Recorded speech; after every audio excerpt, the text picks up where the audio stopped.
Setelah belum lama ini kasus bunuh diri dan pelecehan seksual yang dialami oleh Novia Widyasari viral baik di jagat maya Twitter dan semua media sosial, kini beredar lagi berita viral tentang kasus pelecehan yang menimpa 13 orang santri yang ada di Bandung. HW, seorang guru pesantren di Cibiru, Kota Bandung, tengah menjadi sorotan karena aksi bejatnya memperkosa belasan santri. Bahkan, beberapa korbannya hamil hingga melahirkan. Lebih mirisnya lagi, kini telah lahir 9 anak akibat ulah perbuatan oknum guru cabul itu. Kasus ini mulai menyeruak ke publik saat sebuah akun Facebook yang bernama Mary Silvita menuliskan kemarahannya atas kejadian pelecehan ini. Berdasarkan data dari UPTD PPA setempat, korban dari kekerasan seksual yang terjadi di pondok pesantren tersebut berjumlah 13 orang. Laporan dari orang tua korban menyebutkan para santriwati yang menjadi korban rata-rata berusia 13 hingga 16 tahun. Dari 13 korban, 4 diantaranya telah melahirkan. Bahkan, salah satunya telah melahirkan sebanyak 2 kali. Diketahui, kekerasan ini ternyata sudah terjadi sejak 5 tahun yang lalu, yaitu tahun 2016. Setelah mendapatkan laporan dari orang tua korban tentang keadaan para korban, Mary Silvita dan timnya melakukan investigasi ke tempat tinggal sekaligus tempat belajar para korban. Dimulai dari pondok di bilangan Kompleks Sinergi Antapani, Jalan Sukanagar, Antapani, lalu di Cibiru. Di sana, dia meminta kesaksian para warga.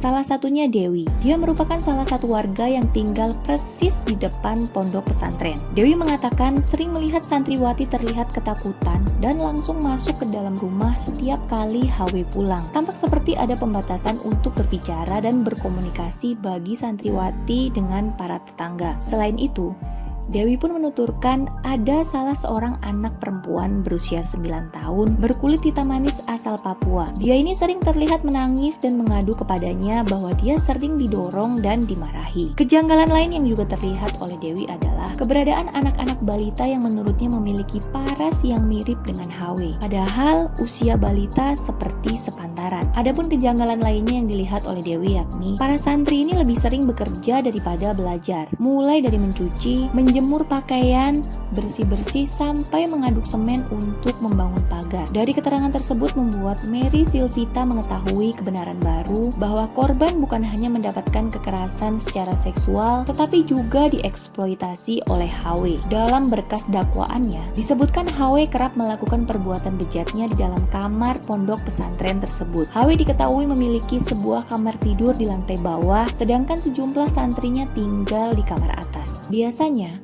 sebelum melakukan aksi bejatnya, HW yang juga pemilik Madani Boarding School Cibiru, Kota Bandung, memulai dengan membujuk rayu korbannya. HW ini akan berpura-pura memanggil santriwatinya ke dalam kamar untuk minta dipijat atau sekedar berbincang. Sebenarnya, para santriwati ini sudah paham dengan kelakuan bejatnya. Namun HW tetap memaksa korbannya untuk ikut masuk ke dalam kamar. Tangisan dan raut ketakutan para santriwati tidak pernah dihiraukannya. Lelaki bejat yang mengaku sebagai ketua forum pondok pesantren Bandung itu tetap memperkosa para korban yang masih berusia belasan tahun. Jangan takut, gak ada seorang ayah yang akan menghancurkan masa depan anaknya.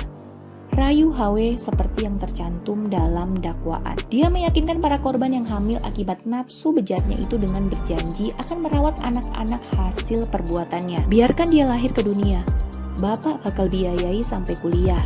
Sampai dia sudah mengerti, kita berjuang bersama-sama, begitu katanya. Saat ini HW sedang diadili di Pengadilan Negeri Bandung. Dari dakwaan jaksa, terungkap bahwa guru pesantren ini telah memperkosa santrinya sejak tahun 2016 dan menyetubuhi korbannya nyaris setiap hari. Kepada para korbannya, HW menanamkan doktrin bahwa guru harus selalu ditaati. Guru itu Salwa Zahra Atsila, yang artinya harus taat kepada guru.